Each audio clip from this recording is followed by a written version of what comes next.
नमस्कार, मैं हूं आशुतोष और आप देख रहे हैं सत्य हिंदी। सत्य हिंदी के विशेष कार्यक्रम आशुतोष की बात में आपका स्वागत है। आज शनिवार है। अब शनिवार के दिन हम प्रभु चावला जी से बात करते हैं, जो न्यू इंडियन एक्सप्रेस के एडिटोरियल डायरेक्टर हैं। तकरीबन 50 साल का जर्नलिज्म का एक्सपीरियंस है। कई सरकारों को गिराने का उनका क्रेडिट है। लेकिन इस हफ्ते जो दरअसल बातचीत हो करना चाहते हैं वो इस मसले पे है कि इस वक्त पूरी दुनिया की नजर इस्लामाबाद पे लगी हुई है। शांति वार्ता हो रही है और फ्रांस, जर्मनी, ब्रिटेन और तमाम दुनिया के देश इस वक्त टकटकी लगा के देख रहे हैं कि दरअसल यहाँ क्या होने वाला है। वर्ल्ड बैंक के चीफ अजय बांगा ने यह कहा है कि अगर ये शांति वार्ता सफल नहीं हुई, अगर युद्ध जारी रहा तो पूरी दुनिया एक मंदी के दौर से गुजरेगी, यानी दुनिया का कोई भी देश इससे अछूता नहीं रहेगा। आप समझ सकते हैं कि क्यों इस पर पूरी दुनिया की नजर लगी हुई। लेकिन दिक्कत की बात क्या है कि इस वक्त भारत में कुछ लोगों के चेहरे लटके हुए हैं। उनको लग रहा है कि पाकिस्तान कहां से जो है वो विश्व गुरु बन के उभर गया। हम विश्व गुरु तो हम लोगों को होना चाहिए था। तो उस पर भी करेंगे बातचीत। लेकिन इसके अलावा एक महत्वपूर्ण घटनाक्रम बंगाल में हो रहा है, जहां पे 27 लाख लोगों के नाम वोटर लिस्ट में नहीं है और उनके नामों को क्लियर करने के लिए जो एपिलेट ट्राइब्यूनल बनना चाहिए था वो नहीं बन पाया है। यानी 27 लाख लोग, उसमें से बहुत सारे ऐसे भी होंगे जो मूल रूप से वोटर होंगे, मतदाता होंगे, सही होंगे, भारतीय होंगे, लेकिन वो वोट देने से दूर रह जाएंगे, वोट नहीं दे पाएंगे। सुप्रीम कोर्ट का कहना है कि हम आपको वोट राइट टू फ्रेंचाइज से थोड़ी अलग कर रहे हैं, आप आगे वोट दे दीजिएगा। लेकिन सवाल इस बात को लेकर यह है कि अगर 27 लाख लोगों अगर वोट नहीं दे सकते तो फिर क्या ये बंगाल के चुनाव का क्या अर्थ है। और इस बीच में एक और बड़ा हंगामा हो गया है। वहां पे एक स्टिंग ऑपरेशन सामने आ गया जिसमें हुमायूं कबीर, जो टीएमसी से निकाले गए, उन्होंने कहा कि दरअसल भारतीय जनता पार्टी ने उनको 1,000 करोड़ रुपए देने का वायदा किया था बाबरी मस्जिद के मुद्दे को खड़ा करने के लिए। 200 करोड़ रुपए उनको दे भी दिए गए, ऐसा उनका दावा है। अमित शाह ने उसका जवाब भी देने की कोशिश की है, लेकिन इन सब के बीच में कहीं ना कहीं ऐसा लगता है कि उनको दिक्कतें आ रही हैं। तो प्रभु जी, सबसे पहले सवाल इसी बात को लेकर ये कि ये चेहरे हिंदुस्तान में क्यों लटके हुए हैं। शांति वार्ता होगी तो शांति होगी, सब जगह स्थिरता होगी, आर्थिक व्यवस्था जो अव्यवस्था में फैल गई वो ठीक होगी, सब जगह सबको भारत को भी फायदा होगा। फायदा तो नुकसान सबसे ज्यादा भारत को ही हो रहा है। अभी भी फायदा जब होगा होगा। जी। सबसे ज्यादा मार तो पड़ रही है भारत, क्योंकि भारत के अंदर पेट्रोल के पैसे बढ़ गए हैं, गैस बड़ी मुश्किल से मिल रही है, हर चीज, लोग मजदूर वापस अपने गांव में चले गए हैं। आर्थिक दिक्कत हमारे ऊपर हो चुकी है ऑलरेडी। इससे ज्यादा क्या होगी, अगर ज्यादा लंबा चला तो बहुत ज्यादा हो सकती है, ये बात सच है। पर सवाल जो आपने बात उठाई है कि चेहरे क्यों उतरे हुए हैं, तो चेहरे कोई दिखाई नहीं दे रहे, कोई सारे इलेक्शन में लगे हुए हैं, उनको फर्क नहीं पड़ता। उनका पहला टारगेट है कि बाहर जो होता है हमारे कोई मतलब नहीं है, हमारे देश के अंदर हमारे को जीत चाहिए, हमारे को वेस्ट बंगाल के उपदा करना है, हमारे को असम के में जीतना है तीसरी बार, हमारे को तमिलनाडु के अंदर तोड़फोड़ करनी है, केरला में हमको एक दर्जन सीटें लेनी है। उनका ऑब्जेक्टिव है अपना पॉलिटिकल जो कैनवस है उसको बढ़ाना है जाकर के। विडंबना क्या है कि इस्लामाबाद भी पीस कैपिटल ऑफ वर्ल्ड बन जा रही है, जहां पर टेररिज्म है, जहां पर सारे के सारे टेररिस्ट रहते हैं, जहां की सरकार का पता नहीं कौन चलाता है। आज देखा वहां के जो जनरल साहब हैं, फील्ड मार्शल हैं, वो अपने सूट वूट में आए हुए थे, अपनी फौज की उसमें नहीं थे वाइस प्रेसिडेंट को रिसीव करने के लिए। तो विडंबना तो वो है कि अमेरिका भी टेररिस्तान को अपना पीस कैपिटल बनाने के लिए तैयार है, और तेहरान में तो टेररिस्ट हैं ही, उनके लोग तो वहां पर आए हैं। और उसके बाद दूसरी तरफ आपने देखा होगा जो अनाउंस किया है कि हरमुज, जो स्टेट ऑफ हरमुज खोलना है, उसके लिए इंग्लैंड ने कहा वो लंदन में वार्तालाप शुरू करेंगे। पहले भी कोशिश की थी उन्होंने, अब दोबारा करने जा रहे हैं। परंतु पॉलिटिकल प्रॉब्लम ये है कि हम लोग, मैं हूं तुम हम खा, हम ना 3 में है ना 13 में इस वक्त, क्योंकि इजराइल के साथ खड़े होकर के शायद स्ट्रेटेजिक मिस्टेक होगी। और शायद मैं तो ये मानूंगा कि मोदी जी को शौक है जाकर के बात करना लोगों को जाकर के, पर मोदी जी को ट्रैप में फंसा करके उन्होंने वहां बुला लिया। शायद मोदी जी को पता नहीं हुआ कि उसके बाद ही करने वाले। धोखा तो बहुत बड़ा मोदी जी के साथ हुआ, भारत सरकार के हुआ। मैं जी। बेनिफिट ऑफ डाउट वाला हूँ कि अमेरिका के साथ आपने दोस्ती बनाई, माई फ्रेंड ट्रम्प, उन्होंने कहा माई फ्रेंड मोदी। उसके बाद जो हमारे साथ किया 50% एफिट, 40% एफिट, तो जो हम लोग ट्रस्ट करते हैं लोगों के ऊपर, मतलब इस कूटनीति से, इस डिप्लोमेसी से मोदी जी के लिए और भारत सरकार के लिए एक लेसन है कि आप किसी को ट्रस्ट नहीं कर सकते। अब बाबू जो आपकी सरकार डिप्लोमेसी चला रही है, उनके चैनल के माध्यम से, और जयशंकर जी आज मॉरिशस में बैठे हुए हैं। आपको पता है हिंदुस्तान के रिकॉर्ड हिस्ट्री के अंदर सबसे लंबा समय चले अपने 6 साल के अंदर जितना उन्होंने विजिट किया विदेशों के अंदर, वो 15 साल के अंदर किसी ने नहीं किया। मतलब हर 5वां दिन उनका विदेश में गुजरता है।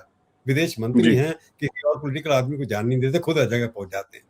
तो जो इनपुट जो आता है बाबू डम के ऊपर डिपेंड करने से जो नुकसान हुआ है, ट्रस्ट किया है, जब आपका पॉलिटिकल लेवल पर कनेक्शन है तो आपके चेहरे तो उतरे होंगे कि आपका जो फॉरेन पॉलिसी एस्टेब्लिशमेंट है, जो अपने आप में बड़ा कंटिन्यूटी में रहता है। जवाहरलाल नेहरू के जमाने से, अटल जी से, इंदिरा जी से, फिर मोदी जी की पहली टर्म के अंदर एक कंटिन्यूटी थी उसके अंदर कि बेसिक प्रिंसिपल पे हम कंप्रोमाइज नहीं करेंगे, चाहे वो ईरान हो, चाहे हमारे पैलेस्टीन के साथ रिलेशनशिप हो, हम दोनों के साथ इक्विडेंसेस बना करके चलेंगे। हालांकि कांग्रेस सरकार के अंदर इजराइल को रिकॉग्निशन दी गई, उससे बढ़ाया, परंतु ईरान से दोस्ती हमने बनाए रखी। पर इस बार आखिरी गलती ये हो गई कि आपने एकदम खुल करके ईरान के खिलाफ खड़े दिखाई दिए, और ईरान से नहीं तो बिना सोचे समझे कि स्ट्रेट ऑफ हॉर्मुज से जब आएगा कुछ हमारे ऊपर क्या फर्क पड़ेगा। वो तो अमेरिका ने भी नहीं सोचा कि स्ट्रेट ऑफ हॉर्मुज बंद होगी, उसको तो फर्क नहीं पड़ता। वो कहते मैं तो 9000 किलोमीटर 10,000 किलोमीटर दूर बैठा हूँ, मेरे ऊपर तो कोई मिसाइल ईरान की अटैक कर नहीं सकती, मेरे अड्डों पर कर सकती है। पर भारतीय जो डिप्लोमेसी है, जो फॉरेन सर्विस है, मेरे को लगता है उनके बाबू सब छुपे हुए हैं, कोई दिखाई नहीं देता। ईरान अमेरिका के अंदर एम्बेसडर कौन है, उसको दिखाई क्वात्रा साहब फॉरेन सेक्रेटरी रिटायर हुए, वहां चले गए। इतने फॉरेन सेक्रेटरी रिटायर होते तो वहां भेज देते हैं। आपने एक लंदन में जो अनसक्सेसफुल हाई कमिश्नर था उसको आप चाइना में भेज दिया। मतलब जिस तरह का सिलेक्शन हो रहा है कि एक बाबू दूसरे बाबुओं को सिलेक्ट कर रहा है, पॉलिटिकल इनपुट नहीं है हमारी डिप्लोमेसी के अंदर। पिछले पहली बार हिंदुस्तान की हिस्ट्री में हो रहा है कि पिछले साल के अंदर डिप्लोमेसी के अंदर कोई डोमेस्टिक इनपुट नहीं है, क्योंकि डोमेस्टिक इनपुट से ही फॉरेन डिप्लोमेसी गाइड होती है। और ईरान अपने लिए अब मागा जो है, मेक अमेरिका ग्रेट अगेन, वो डोमेस्टिक ऑडियंस के साथ जुड़ी हुई ना, कि जो भी हमारे अमेरिका को बड़ा करेगा, जो ग्रेट बनाएगा, हम उस पॉलिसी को चलेंगे। ईरान के ऊपर आक्रमण का उनकी उस पॉलिसी का हिस्सा है। अब make India great again Modi ji की तो हो सकती थी, उसके अंदर इनपुट पॉलिटिकल नहीं है, इसलिए आप जो कह रहे हैं मुंह सूजे हुए हैं। बाबू को तो फॉरन उनकी ऑटोमेटिक प्रमोशन होती है, और फॉरेन पॉलिसी में बिल्कुल नॉन पॉलिटिकल आदमी चला रहे हैं, जिनको डोमेस्टिक पॉलिटिक्स की एक्सपीरियंस नहीं है, उनको वहां के भी एक्सपीरियंस नहीं है, क्योंकि वो तो अमेरिका मेरे या चाइना मेरे इधर उधर है। तो वेस्ट एशिया के अंदर क्या होता है, उसकी अंडरस्टैंडिंग वाला कोई ऑफिसर वहां दिखाई नहीं देता ढंग का। अब अमित भाई को जो भी मर्जी करिए, अब जो हमारे वाइस प्रेसिडेंट थे या बाकी लोग हमारे जो वहां पर बैठे हैं, अकबर रहे हैं, बड़े बड़े जहाँ पर मणि दीक्षित रहे हैं, वो पाकिस्तान के अंदर भी रहे, उसके बाद जाकर के रहे, तो उस तरह का एक्सपीरियंस है नहीं। उस तरह एक्सपीरियंस ना होने की वजह से आपको वेस्ट एशिया पॉलिसी के अंदर जो लोग एक्टिव थे, वो सारे के सारे लोग बाहर हो गए। आपने मिनिस्ट्री भी जो बनाया, एमओएस बनाया है, उनको वो यूपी के एमपी हैं, उनको बना दिया आपने ठाकुर साहब को, पर उनको आपने इस पॉलिसी में रखा हुआ है। पर इसलिए ये लगता है कि मुंह सूजे हुए, क्योंकि उनको फर्क नहीं पड़ता। हम तो बाबू लोग हैं, सरकार से रिटायर हुए, एक सेक्रेटरी से एम्बेसडर बन गए, एम्बेसडर से बन गया हम फॉरेन मिनिस्टर बन गए। तो इस हिसाब से फॉरेन पॉलिसी फेल होने का मतलब सिर्फ बाबुओं के ऊपर निर्भर करना, आपको पॉलिटिसाइजेशन ऑफ डिप्लोमेसी करना पड़ेगा। बिल्कुल। पर प्रभु, एक प्रधानमंत्री नरेंद्र मोदी की एक बड़ी कामयाबी ये मानी जाती थी, जिसका उनको बहुत फायदा लोकल पॉलिटिक्स से मिलता था, डोमेस्टिक पॉलिटिक्स से मिलता था, कि प्रधानमंत्री नरेंद्र मोदी जी के आने के बाद से भारत का रुतबा पूरी दुनिया में बढ़ गया। ये उनको एक फायदा था कि भाई देखो, एक प्रधानमंत्री है जो उससे पूरे दुनिया के बड़े बड़े लोग मिलते हैं, विश्व गुरु की स्थिति है, हर टेबल पे हमारी स्थिति है। क्या इस घटना के आने के बाद से प्रधानमंत्री जी की निजी छवि को भी नुकसान पहुंचेगा? क्या वो गुब्बारा फटता हुआ दिखाई पड़ रहा है? और अगर ऐसा होता है तो प्रधानमंत्री जी की छवि को नुकसान होगा और साथ ही साथ उनकी पॉलिटिक्स को भी नुकसान होगा। आपको लगता है ऐसा? नहीं, मेरे को ये लगता है कि जो आप देख रहे हैं उस हिसाब से आपके परसेप्शन की बात है इसके अंदर, कि जब ये युद्ध चल रहा था, आपने देखा होगा कि मोदी जी ने सब हेड ऑफ स्टेट से बात की थी, ट्रम्प से भी बात की थी, जर्मनी से भी बात की थी, चाइना से भी बात की, रशिया में बात की। हर स्टेट जो है उनकी कॉल लेते हैं, उनको कॉल भी करते हैं। ट्रम्प की कॉल भी इनके पास आई, क्योंकि भारत एक बड़ा देश है, डेमोक्रेसी है, और मार्केट हमारी बहुत बड़ी है, उसको आप इग्नोर नहीं कर सकते। स्ट्रेटेजिकली आपने पाकिस्तान कहीं पर बैठना था, तो इंडिया क्योंकि एक तरफ खड़ा हो गया और ईरान उसको एक्सेप्ट नहीं कर रहा। अगर ईरान के साथ हमारे संबंध अच्छे हो नई दिल्ली में जो बैठक हो रही होती। परंतु मोदी जी के कद की जो बात करें, कि मोदी का कद डिपेंड करता है भारत के प्रधानमंत्री, तो भारत का कद कम नहीं हो सकता। तो उसके अंदर ये जरूर है कि इस बार जो आप एक हर टेबल बैठे थे, अभी आज अनाउंस किया कि हम क्वाड की मीटिंग करेंगे, जो पहले नहीं करना चाहते थे, वो पहले कुछ और का जो एक बड़ी इंपॉर्टेंस कॉप्स की जो मीटिंग होने वाली थी एनवायरनमेंट के ऊपर 2027 में, वो कह रहे हैं हमने कैंसिल कर दिया, उन्होंने कर दिया सारे उठा करके। तो ये सब पॉलिटिकल डिस्ट्रीब्यूशन जो कह रहे हैं कि एक सेटबैक परसेप्शन में जरूर हुआ है भारत की जनता, क्योंकि इसमें पाकिस्तान को जो इंपॉर्टेंस मिली है उसकी वजह से हमारे को नुकसान ज्यादा हो रहा है। और पाकिस्तान अपनी खुशियां मना रहा है, उसके बाद इकोनॉमिक तो है नहीं कि पाकिस्तान में मीटिंग हो सकती है शांति की। ये सबसे बड़ी विडंबना है जिससे भारत की प्रतिष्ठा पे आघात हुआ, क्योंकि हम लोग हर चीज प्रिज्म से देखते हैं, इंडो पाक से। अगर पाकिस्तान की जगह कहीं और हो रही होती तो हमारे को फर्क नहीं पड़ता, तब भी हम इग्नोर कर दिए गए थे। अगर यही बातचीत जो आज यहाँ पर हो रही है किसी और नेपाल में हो रही थी, काठमांडू में होती है, श्रीलंका में हो रही होती, तो हमारे कोई परेशानी नहीं थी। परेशानी इसलिए है कि पाकिस्तान में हो रही है, इसलिए हमारे को परसेप्शन में उसका नुकसान होता है, क्योंकि हम पाकिस्तान को गालियां दे देकर, पाकिस्तान हमारा एक इशू बना पिछले जब से पैदा हुए हैं, तो पाकिस्तान को अगर इंटरनेशनल रिकॉग्निशन मिलती है उसका इनडायरेक्ट यही होता है कि हमारे को डिमोशन कर दी गई है। वो सच भी है, परसेप्शन भी है। तो इसलिए जो आप बात कर रहे हैं उसके अंदर दम इसलिए है क्योंकि आप इसको पाकिस्तान के एंगल से देख रहे हैं। अगर पाकिस्तान को बाहर कर लो कि बातचीत हो रही है, क्योंकि कहीं तो बातचीत होनी है, यूरोप वाले बात करने के लिए, यूरोप में ईरान वाले जा नहीं सकते, इंग्लैंड जा नहीं सकते, तो ईरान के लोग कहाँ जा सकते हैं? या तो इंडिया आते, इंडिया ने आ नहीं सकते क्योंकि इंडिया के ऊपर उनको अब विश्वास नहीं है। तो मैं कहूंगा ये बात जरूर है कि जो इंडिया का रोल हो सकता था वो हमको नहीं मिला, परंतु कोई बड़ी चोट आप कहेंगे कि इसके अंदर हमारे को लगी है। अगर पाकिस्तान को एक तरफ से हटा दें तो मेरे को लगता है ये जहां भी होना था शांति वार्ता कहीं तो होनी चाहिए थी, परंतु पाकिस्तान वाले स्कोर करके उन्होंने अपने को ऑफर किया होस्ट करने के लिए, वो उनकी एक डिप्लोमेटिक विक्ट्री जरूर हमारे ऊपर है। बिल्कुल। अगर अब डिप्लोमेसी से हटके अगर हम बंगाल की पॉलिटिक्स पे जाएं, ये आपको ये बात समझ में आती है, हजम होती है कि 27 लाख लोगों के बारे में कोई फाइनल अपील सुने बगैर आप उनको वोटर लिस्ट से हटा दें? क्या ये उचित है?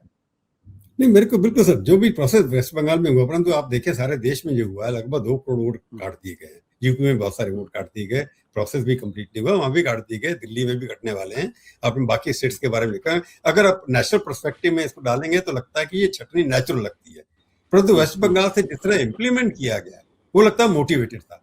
ज्ञानेंद्र कुमार जी ने फैसला कर लिया है कि वो वहाँ के चीफ मिनिस्टर हैं इस वक्त, और वहाँ के गवर्नर भी वही हैं, इलेक्शन कमिश्नर भी वही हैं, इलेक्शन भी वही कराएंगे, पॉलिसी भी तय करेंगे, फिर उसके बाद जब वहाँ का ऑफिसर कोई बात करेगा उसको कहेंगे तो शट अप।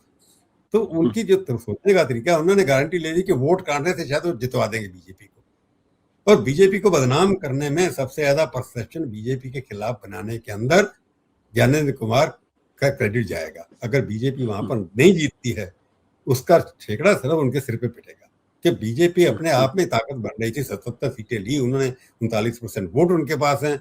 अगर ये एलिगेशन नहीं लिखता कि वोट काट दिए गए हैं, कि अगर परसेंटेज को देखें आप जाकर के, कट गए वोट, पर उन कटने के अंदर आप 1-2 जगह डिस्ट्रिक्ट ऐसी है जहाँ माइनॉरिटीज वोट ज्यादा मात्रा में कटे हैं, परंतु प्रोसीजर जो फॉलो किया गया है उसके ऊपर ऐसा लगता है कि बड़ा बायस था। ट्राइब्यूनल आपने बनाया, सुनाई नहीं, 2 MP 2 से कंप्लीट सुनी 33 लाख में से, आप एक भी बात। और सुप्रीम कोर्ट का एक जजमेंट पहले से है कि जिसने पिछले इलेक्शन में वोट दिया है, अगर वो डिस्प्यूटेड माना जाता है बैलेट, उसके अंदर कोई आपको लगता है कि कोई फॉल्ट है, जब तक फैसला उसका नहीं होता तब तक वो वोट देने का अधिकारी है, उसके पास राइट है। उसको स्टडी नहीं किया।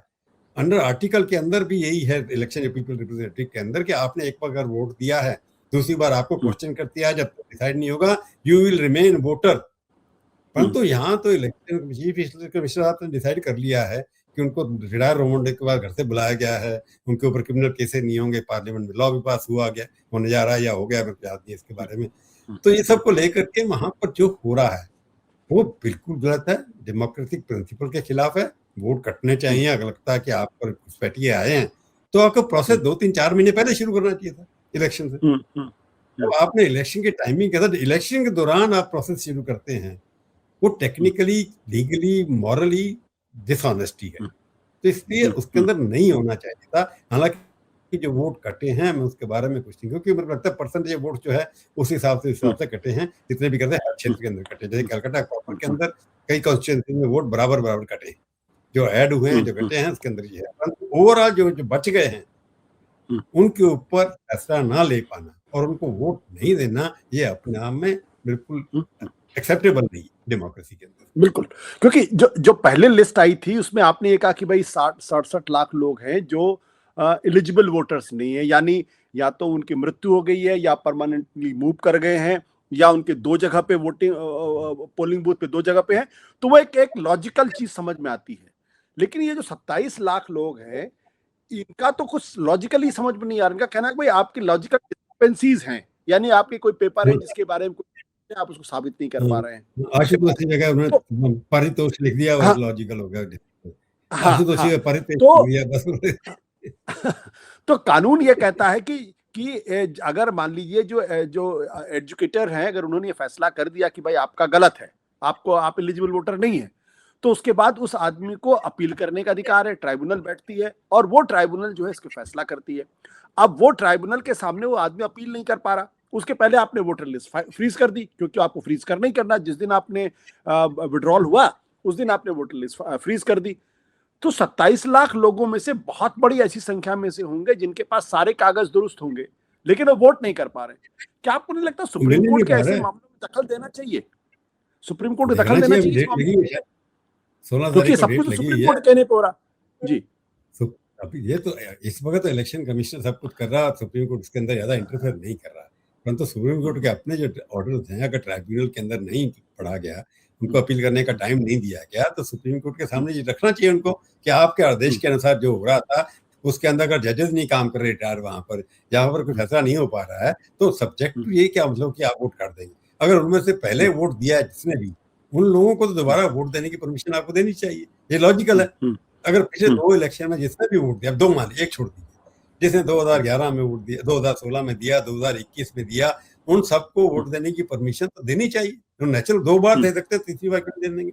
तो मोटिवेटेड होगा उसके अंदर, कौन करता है कौन नहीं करता ये दूसरी बात है। परंतु सवाल ये है कि अगर आप बदनाम क्यों कर रहे हैं, आप वोट देने तो क्या फर्क पड़ता है? उससे आपको लगता है कि जीत लेंगे, इलेक्शन कमीशन को लगता है कि मैं सब करने से भारतीय जनता पार्टी जिता दूंगा, वो जीत रहे होंगे। अगर हार गए तो ठीक है, इनके सिर पर पड़ेगा ना कि आपने वोट भी काट दिया फिर भी नहीं जीते हम, जैसे पिछली बार हुआ था। काफी बीजेपी उन्होंने, ममता ने पहले से 2016 के मुकाबले ज्यादा सीटें जीती थी और बीजेपी की सीटें कम हो गई थी। तो उल्टा असर भी तो उसका हो सकता है। मेरे को लगता है सुप्रीम कोर्ट को संज्ञान लेना चाहिए इसका कि जिन लोगों ने वोट दिया आर्गूमेंट करेंगे लीगल क्या है, परंतु इस तरह की परिस्थितियां बेनिफिट ऑफ डाउट जो है वो हमेशा विक्टिम की तरफ जाता है, अथॉरिटी की तरफ नहीं जाता। ये प्रिंसिपल जस्ट नेचुरल जस्टिस है कि जो विक्टिम है अगर डाउट है उसके अंदर तो विक्टिम को उसका फायदा देना चाहिए। ये प्रिंसिपल ऑफ जस्टिस है, इक्वालिटी है। बिल्कुल। लेकिन सर एक चीज यहाँ पे और है, जैसा कि हमने कहा कि जो ट्राइब्यूनल के माध्यम से जाना चाहिए वो करना चाहिए। मैं पिछले दिनों मैंने बातचीत की और टेलीविजन चैनल्स पे भी मैंने सुना, जो पूर्व मुख्य चुनाव आयुक्त रह चुके ओपी रावत, उनका कहना यह है कि ये 27 लाख वोटर एक तरीके से पेंडिंग वोटर्स हैं और अगर चुनाव के बाद किसी कॉन्स्टिट्यूएंसी में जहां पे जितने वोटर कटे हैं उससे कम से अगर जीत हार का फैसला होता है तो फिर उस कैंडिडेट को जो हारता है उसको हाईकोर्ट जाने का अधिकार है और वो इलेक्शन जो है वो काउंटरमांड हो जाएगा या नल एंड वाइड हो जाएगा। बोला ये बहुत बड़ी क्राइसिस होने जा रही है और इस पर हमारे इलेक्शन कमीशन ने शायद सोचा नहीं, ध्यान नहीं दिया कि भाई आपने किसी कॉन्स्टिट्यूएंसी मान ले 10 लाख वोट काट दिए पेंडिंग में थे जिनको करना था और वहां 7,000 से अगर फैसला हो गया तो वो आदमी चला जाएगा, बोलेगा भाई हमारे साथ न्याय हुआ है। नहीं, आपकी बात ठीक है, ये बड़ा लॉजिकल क्वेश्चन है कि जैसे अगर डिस्प्यूटेड वोट है, उसने पिछली बार वोट दिया था, उसका वोट आपने डिस्प्यूट लेगा और एक सुप्रीम कोर्ट ने कहा भी है कि अगले इलेक्शन में वोट कर देंगे। फिर अगर उनका वोट बन गया जैसे आपने कहा, अगर मार्जिन ऑफ विक्ट्री जो है वो जो बेंच में आपने वोट रखे हुए हैं, सस्पेंशन में रखे हुए हैं, उससे ज्यादा कम है तो लॉजिकली वो तो इलेक्शन नल एंड होना चाहिए, इसमें कोई दो राय है नहीं। तो लॉ कैसे इम्प्लीमेंट करोगे इसके अंदर जो एक बार डायरेक्ट डिक्लेयर होती है होता क्या है हमारे यहाँ सिस्टम क्या है चुनाव का चुनौती देने का, वो ये है कि अगर आपको सर्टिफिकेट मिल गया उसके बाद सिर्फ हाई कोर्ट में जाकर के आप चुनौती दे सकते हैं। 1 साल 2 साल 3 साल लगेंगे, उसमें क्या होगा। परंतु लॉजिकल यही है कि अगर वोट विक्ट्री मार्जिन वोटों के मुकाबले में कम है, अगर 50-60 कॉन्स्टिट्यूंसी में ऐसा हो गया तो बहुत बड़ा अनर्थ हो जाएगा, वहां सारा इलेक्शन एक किस्म से रद्द हो जाएगा। और उसके सोचा है कि अरे मैं लीगली जानता नहीं हूँ कि स्टेटस का लीगल स्टेटस क्या है, कि अगर हुआ ये तो आपने कहा कि सीईओ ने वहां के कहा या नहीं कहा, उससे कहा ये कि ये जो वहाँ पे पूर्व सीईसी है ओपी रावत, उन्होंने उन्होंने ये हाँ, बात कही है। उन्होंने कहा, ओपी रावत जो सीई से थे, हाँ, उन्होंने कहा। सीईसी तो हो सकता है कि लीगली क्या पोजीशन है इसकी मेरे को नहीं पता, पर अभी वो ये ना हाई कोर्ट में पिटीशन फाइल करिए आप, उसके बाद चलेगा 2 साल तक, 3 साल तक, उसके बाद तो फिर दोबारा चुनाव आ जाएगा। वो तो क्वेश्चन तो बड़े लॉजिकल हैं, आपने ठीक बात उठाया कि जी जैसे कि जी जी जब आपने वोट ही रोक ली है, अगर सारे वोट आपके काट दिए आपने 23 लाख, और उस 23 लाख देखेंगे एंड ऑफ द डे जितनी भी कॉन्स्टिट्यूंसी वहां पर वोटिंग हुई है, मार्जिन ऑफ विक्ट्री 23 लाख से कम है, तो सारा का सारा इलेक्शन रद्द होना चाहिए। बड़े बिल्कुल। सवाल खड़े होंगे वेस्ट बंगाल के अंदर इस तरह के। इसलिए चुनाव को टेंट करना, उसकी छवि को खराब करना, भारतीय इलेक्शन योग जो है, भारतीय चुनाव योग, उसकी प्रतिष्ठा बड़ी अच्छी रही है शेषन के जमाने से, कि इतने बड़े देश के अंदर आप 100 करोड़ लोग वोट करते हैं, वहां पर इलेक्शन अच्छा होता है, कोई धांधलेबाजी नहीं होती। ज्यादातर जब ईवीएम है उसको क्वेश्चन उठते हैं, परंतु अल्टीमेटली पिछले कुछ सालों से अपोजिशन को वोट्स कम मिले, दूसरी बात है, परंतु अभी तक इलेक्शन हमारे बड़े फेयर होते रहे हैं, उसके अंदर शक किसी को होना नहीं चाहिए। उसकी छवि के ऊपर जो एक अटैक हो रहा है, ये हिंदुस्तान की डेमोक्रेटिक इंस्टीट्यूशन के लिए ठीक नहीं है, कि यहाँ पर इलेक्शन कमीशन भी पार्टी का एक डिपार्टमेंट बन जा रहा है, इस तरह के एलिगेशन लग रहे हैं, ये उनके लिए ठीक नहीं है। तो वहां के अंदर सोचना चाहिए इंस्टीट्यूशन को कि इलेक्शन कमीशन आज आप जीतेंगे, कल और जीतेगा। अगर इलेक्शन कमीशन कॉम्प्रोमाइज हो गया, उसको मैनिपुलेट करके आपने डेमोक्रेसी में अपनी सत्ता कायम कर दी, ये भविष्य में किसी के साथ भी हो सकता है। हालात तो ये हो गए कि बिल्कुल, हालात तो ये हो गए कि टीएमसी का डेलीगेशन जाता है, वो बाहर निकल के कहता है कि ज्ञानेश कुमार जी ने कहा कि यू गेट आउट, और फिर उसके बाद उन्होंने एक ट्वीट किया इलेक्शन कमीशन की तरफ से, जहां बोला टीएमसी ये भय रहित, ये सब सारी चीजें की। ऐसा कभी आपने देखा कि मतलब बाहर निकल के लोग ये कहें कि सीसी ने कहा गेट आउट? अरे ज्ञानेंद्र कुमार जी के भाषण अगर सुनेंगे, पिछले दिनों से कुछ चुप रहे हैं, अभी आए नहीं है, पहले तो भाषण सुनते थे, कविताएं पढ़ते थे बैठ करके, रिटायर्ड ये सब अफसर हैं, उनको घर भेज दिया गया था, फिर बुला लिया गया एकदम। तो उनका तो वो तो ऐसा लगता है जैसे पॉलिटिकल नेता भाषण कर रहे हैं। ज्ञानेंद्र कुमार की वजह से बाकी दोनों बेचारे चुपचाप से बैठे रहते हैं। सरदार जी बड़े अच्छे ऑफिसर है, पंजाब का हैं, तो पर वो भी चुप करके चीफ इलेक्शन कमीशन नॉमिनी है, तो उनको लगता है इनको बोलने दीजिए। ज्ञानेंद्र कुमार जो भी भाषा बोल रहे हैं, क्योंकि उन्हें तृणमूल कांग्रेस वाले बड़े एक्सपर्ट है, उन्होंने रिकॉर्ड कर दिया लगता है जो उन्होंने कहा। इस तरह की भाषा बोलना, इसी तरह किसी और आईएएस ऑफिसर की हिम्मत भी हो गई कि आप मेरे से इस तरह से बात नहीं कर सकते। चीफ इलेक्शन कमीशन का सीनियर आईएएस ऑफिसर हो, उसको एक जूनियर आईएएस ऑफिसर उसी के कार्डर का, यूपी का, उनको कहता है जी आप मेरे से इस तरह से बात नहीं कर सकते। ये अपने आप में रिफ्लेक्ट करता है कि उनकी अपनी सर्विस में भी उनकी रिस्पेक्ट नहीं है। देश में तो क्या होगी?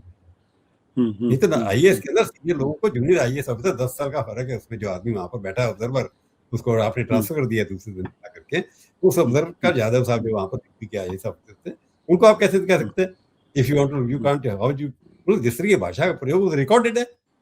तो ज्ञानेंद्र कुमार के नैरेटिव जो है, उनकी भाषा, उनकी बोलचाल, उनके बोलने का तरीका, मेरे को लगता है कि उनकी वजह से हमारे सिस्टम की बदनामी ज्यादा हो रही है। अल्टीमेटली सरकार को भी सोचना पड़ेगा कि इस तरह के व्यक्ति इलेक्शन कमीशन, अब उनके खिलाफ इम्पीचमेंट मोशन आया, दबा दिया आपने, क्योंकि इलेक्शन चल रहे हैं, कितनी बार अगली बार फिर कर देंगे इलेक्शन, बीजेपी कितनी बार, आप अपोजिशन को कितनी बार रोकेंगे?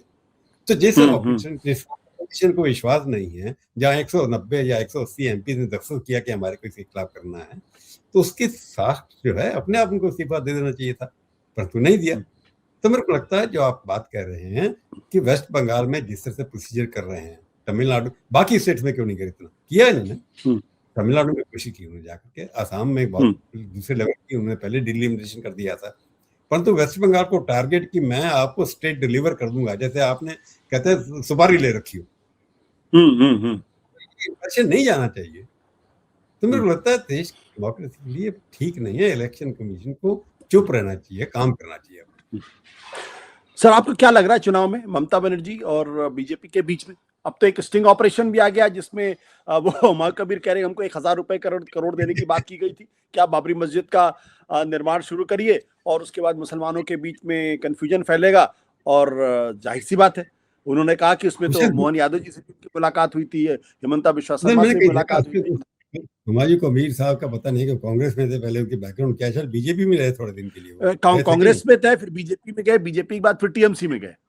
हाँ, तो इसलिए वो बड़े आराम गहराम टाइप आदमी हैं। उन्होंने बाबरी मस्जिद बनाऊंगा वेस्ट बंगाल में, उसके लिए उन्होंने प्यार चलाया। तो उसके पीछे एक एनालिसिस हो सकता है, हम जर्नलिस्ट अपने स्पेकुलेशन करते रहते हैं, इंटरप्रिटेशन करते रहते हैं। तो जब आपने उसको बीजेपी में लिया, फिर वो छोड़ के चला गया, ये प्लानिंग हो सकती है कि आप जाइए बाबरी मस्जिद बनाएंगे तो एक पोलराइजेशन होगा, देखो जी बाबरी मस्जिद बन रही है वेस्ट बंगाल के अंदर, तो 1,000 करोड़ की बात थोड़ी एग्जैक्चर लगती है। अगर आपने बाहर किया होगा तो फाइनेंसिंग तो आप वोट काटने के लिए हर पार्टी करती है, बीजेपी भी करती है, कांग्रेस भी करती है, पर हुमायूं कपूर के साथ अपने बैरिस्टर साहब भी जुड़ गए वहां पर जाकर के, बाद में हो गया जाकर के कि बीजेपी से चुके, हालांकि बैरिस्टर साहब को कहा जाता है वो भी पार्टी है बीजेपी की। तो ये जो किस्सा हो रहा है बंगाल के अंदर, तोड़ फोड़ की राजनीति, हर तरह के ताम दाम दंडभेद जिसे आप कहते हैं अप्लाई किया जा रहा है। हुमायूं कबीर को मैं सीरियसली लूंगा नहीं कि 1,000 करोड़ का रकम, वो कहते हैं कि 100 करोड़ 200 करोड़ समझ में आता था और 200 कहते दे भी गए, अमित शाह जी ने एक्सप्लेन कर दिया। पर इस तरह से आदमी को डिपेंड करना, अमित शाह बड़े मजे हुए खिलाड़ी हैं, IB CBI सब उनके पास है, उनको पता होगा कौन कितनी बात कहाँ कर रहे हैं, ये लोग क्या कर रहे हैं। तो मेरे को लगता है जो लगा उसकी क्रेडिबिलिटी हम डिस्कस कर सकते हैं, इसलिए कि उसने बाबरी मस्जिद बनाने का अनाउंसमेंट किया, बनी नहीं, आगे बढ़ी नहीं, प्लॉट दिखा दिया, कुछ नहीं किया। तो एक उसका गैम्बिट था कि इस तरह से सत्ता में अपने आप को बनाए रखना और एक अपने आप को बैलेंसिंग फैक्टर 2-4 सीटें से निकाल कर ले आऊंगा तो फिर मेरे को सरकार में कुछ जगह मिल जाएगी। तो एक प्लेयर एक ट्राई किया गया, वो बम फटा नहीं, फेल हो गया, इसलिए उसको हम आगे चलूंगा हमारी कबीर जो है वो फटे हुए बम है, उसके अंदर कोई दम नहीं है, कोई क्रेडिबिलिटी नहीं। आपको क्या लगता है बंगाल में अभी तो चुनाव काफी दूर है, आपको क्या लगता है? नहीं, सवाल है कि इश्यू बन गया अगर ये कि बाहर वाले और अंदर वाले, क्योंकि देखा होगा इस बार एम्फेसिस बड़ा चल रहा है इसके अंदर, बाहर वाले लोग आके कब्जा बैठे हैं, क्योंकि जितने भी बीजेपी के कार्यकर्ता बाहर से 5,000 10,000 लोग गए हुए हैं वहां पर, और वहां पर कई जैसे गुप्ता नाम के किसी को खड़ा कर दिया बंगाली कॉन्स्टिट्यूएंसी के अंदर, कोई नाम ऐसे चलता है। तो इस तरह से वो लगता है कि इश्यू बना रही है ममता कि ये बांग्लादेश के ऊपर बाहर वाले लोग कब्जा करने की कोशिश कर रहे हैं, सरकार चलेगी बाहर वाले देश से, बंगाली इस सरकार को चलाएंगे। एक सेंटिमेंटल अंडरकरंट चल रही है वहां पर। अगर वो करंट चल गई कि बंगालियों को रूल करने के लिए बाहर से लोग लाए जा रहे हैं, बाहर के लोग चलाएंगे, जैसे उन्होंने सरकार की वहां पर चीफ सेक्रेटरी बदल दिए, डीजी पुलिस बदल दिया, सारे के सारे डिस्ट्रिक्ट मजिस्ट्रेट बदल दिए, उसका असर बहुत खतरनाक हुआ है, क्योंकि वहां के लोगों ऑफिसर के ऊपर आपने ट्रस्ट नहीं दिखाया। अब उन लोगों को हटा करके आपने नए लोग भेजिए, कहीं जहां से भेजे जिनको बंगाली नहीं आती, वो कम्युनिकेट क्या करेंगे वहां एक दूसरे के साथ, वर्कर आपके नहीं आते, यहाँ से जो वर्कर गए हैं हरियाणा से, पंजाब से, यूपी से, वो अपनी गाड़ियां लेके घूम रहे हैं, उनको बात नहीं करनी आती बंगालियों से। तो वहां जो इतना प्रेजेंस है नॉर्थ लोगों के, नॉन बंगाली लोगों का, उसका रिवर्सल वो प्रयोग कर रहे हैं वहां के बंगाली लोगों को। वहां पर ममता हर जगह ये कोशिश कर रही है कि ये सरकार इलेक्शन जो है बीजेपी कांग्रेस फर्क में नहीं है, ये बंगाली वर्सेस नॉन बंगाली है। अगर ये इश्यू पकड़ गया, जैसे आपने देखा होगा उड़ीसा के बीजेपी ने इश्यू बनाया कि पांडियन तमिलियन है, उड़ीसा वालों के ऊपर कब्जा करके बैठा, उसे एक सेंटीमेंट पे जीत गए वहां के साथ, किसी को उम्मीद नहीं थी, बीजेपी को उम्मीद नहीं थी कि जाएंगे वो। तो अगर ये इश्यू बन जाता है तो बहुत बड़ी समस्या बीजेपी की हो सकती है। और ग्राउंड के अंदर बीजेपी का कैंपेन पिकअप किया है, अमित शाह जी ने कहा मैं 15 दिन वहां रहूंगा, उसका असर कितना ऑर्गेनाइजेशन के ऊपर तो अच्छा होगा, लोग खड़े हो जाएंगे, दम है हमारा, मिनिस्टर जहाँ बैठा है, कार्यकर्ता खड़ा होगा, परंतु नीचे जाकर के बंगालियों के ऊपर कितना असर होगा ये देखने वाली बात, ये डाउन साइड उसकी क्या है। पर एज ऑफ नाउ मेरे को अभी भी भारी पड़ रही है उनके ऊपर। बहुत बहुत शुक्रिया सर हमसे बातचीत करने के लिए, thank you sir, thank you.